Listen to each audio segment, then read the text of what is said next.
For decades, the joke about Brazil has been that it's the country of the future and always will be. Despite enormous natural resources, it has long displayed an uncanny ability to squander its vast potential. Now, it's beginning to look like Brazil might have the last laugh. While most of the world is consumed with debt and unemployment, Brazil is trying to figure out how to manage an economic boom.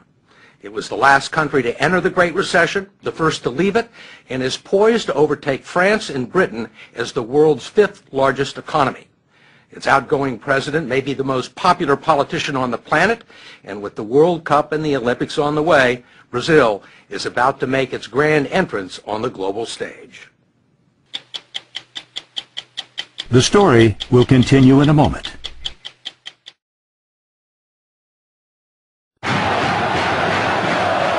When most people think of Brazil, they think of its passion and excellence in soccer. Not of skyscrapers in Sao Paulo, the financial hub of a fledgling economic superpower. They think of the pulsating beat of the samba and carnival, not commodities or the world's largest cattle industry. They see the beaches of Ipanema and Copacabana and breathtaking vistas. It's quite a view. Yes, incredible, huh? Not Brazilian tycoons like Ike Batista, who has the best view in Rio, not to mention a net worth of $27 billion. How do most Americans see Brazil? They think Buenos Aires is the capital of Brazil, so they mix us with other countries around South America. Most powerful country in South America? GDP-wise, we are bigger than all the other countries together. And, you know, in the last 16 years, Brazil has put its act together. This is it. Hello, time for Americans to wake up. With most of the world's economies stagnant, Brazil's is growing at 7%, 3 times faster than America. It is a huge country, slightly larger than the continental U.S., with vast expanses of arable farmland, an abundance of natural resources, and 14% of the world's fresh water. 80% of its electricity comes from hydropower. It has the most sophisticated biofuels industry in the world, and for its size, the world's greenest economy. Brazil is already the largest producer of iron ore in the world and the world's leading exporter of beef, chicken, orange juice, sugar, coffee, and tobacco, much of it bound for China, which has replaced the U.S. as Brazil's leading trade partner. And Brazil has the size to match China's appetite. You have it's a big everything. dragon on the other side. You have everything they need. We have, yes. You need a Brazil to basically fulfill the Chinese needs.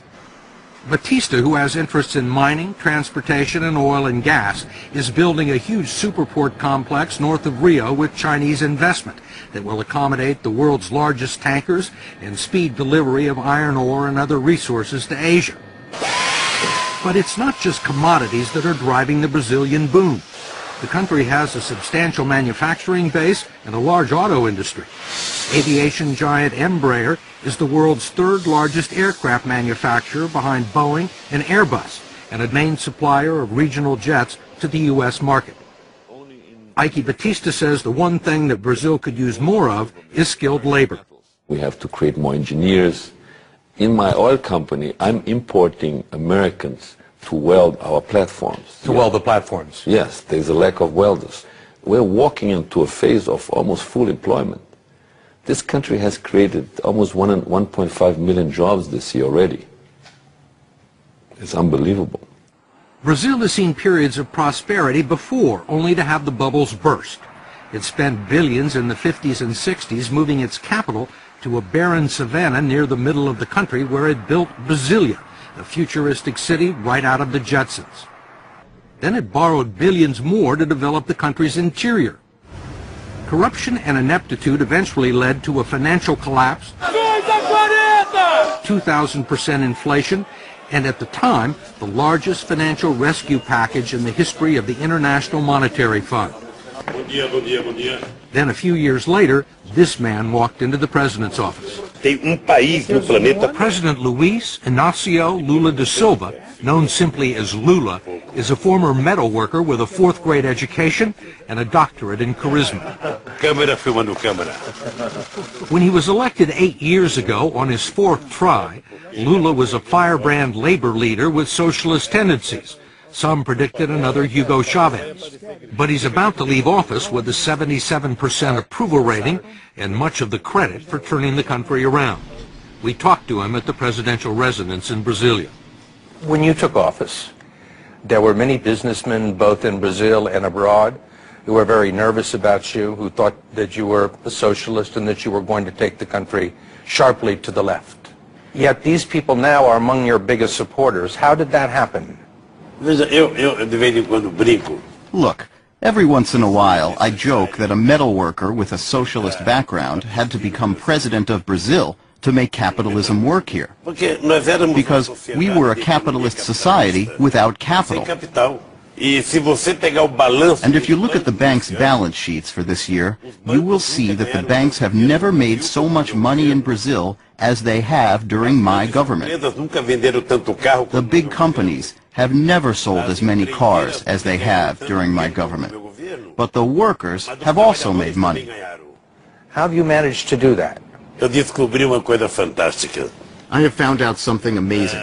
The success of an elected official is in the art of doing what is obvious. It is what everyone knows needs to be done, but some insist on doing differently. One thing obvious to Lula was the social and economic chasm separating Brazil's rich and poor. He gave the poor families a monthly stipend of $115 just for sending their children to school and taking them to the doctors. The infusion of cash helped lift 21 million people out of poverty and into the lower middle class, creating an untapped market for first-time buyers of refrigerators and cars. But he was also far friendlier to business than anyone expected, encouraging growth and development and maintaining conservative fiscal policies and tight banking regulations that left Brazil unscathed by the world financial crisis.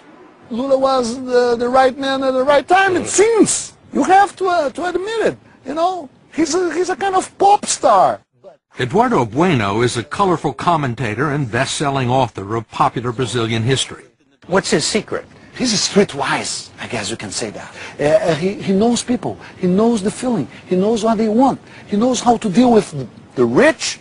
He charms President Obama. And he also charmed the international committees that awarded Brazil the 2016 Olympics and the World Cup of 2014, political victories that announced the country's arrival as an international player and will present some challenges for Brazil's next president.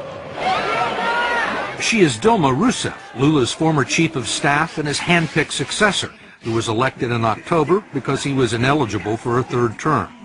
There are people that believe that once you were gone, Brazil may revert to its old ways. Will the momentum continue once you leave office at the end of the year? If there's something I am proud of, it is to have told my people that we are not second-class citizens, that we can get things done. We can believe in ourselves, and then people have started to believe. There are still some non-believers. Given its checkered record for living up to its promise, the rap against Brazil is that it lacks ambition. It's called the Brazilian way. Why do something today that you can pay someone to do the day after tomorrow? Brazilians put up with incredibly high taxes on almost everything, have a high tolerance for corruption, bureaucratic red tape, and according to Eduardo Bueno, harbor a secret love affair with incompetence. President Charles de Gaulle of France once said that Brazil is not a serious country. Do you believe that? Is Brazil a serious country now? It's not a serious country in several instances because they say that they're going to do something and then don't do something. Here in Rio de Janeiro, you can invite someone to your house, they say they're going to come and they don't show up and they don't think it's, who cares? But how can you do business in a loose way? How can you run a country in a loose way? While many in Brazil's cities lust for first world status, the third world is never far away. For decades, Brazil ignored the festering slums known as favelas, which wrap around Rio, overlooking some of the most valuable real estate in the city. They have been staging areas for street crime against tourists and safe havens for drug gangs so well armed that they brought down a police helicopter a few years ago with heavy machine gun fire. Finally, after years of looking the other way, the military police have begun to move in. In recent weeks, some parts of Rio have been a battle zone, with drug traffickers burning buses near some of the sports venues. But so far, the police have pacified 13 of the most dangerous favelas, and there are 27 more to go. This is a revolution. I myself did not believe this 3 years ago. There is a solution for slums all over Brazil. But there are also some massive problems with infrastructure. If the road to Brazil's future is long and wide, it is also jammed with traffic and filled with potholes. 90% of the roads in the country are still unpaved, and in the cities there's not much in the way of public transportation. And already there are major delays in the building and renovating of stadiums for the 2014 World Cup. FIFA, the World Soccer Organization, says Brazil is way behind in making preparations for the World Cup. Will the country be ready? Primeiro, nós precisamos tomar cuidado. Look, first, we need to be careful about European perfectionism, because everything that happens here in the South, they think they know better than us. Então, Well, the Europeans may put their minds at ease because we will organize the most extraordinary World Cup ever. tudo que já foi feito. What they didn't make in 500 years, they want to make in 4, because the World Cup is going to be in Brazil. Do you think they'll be ready?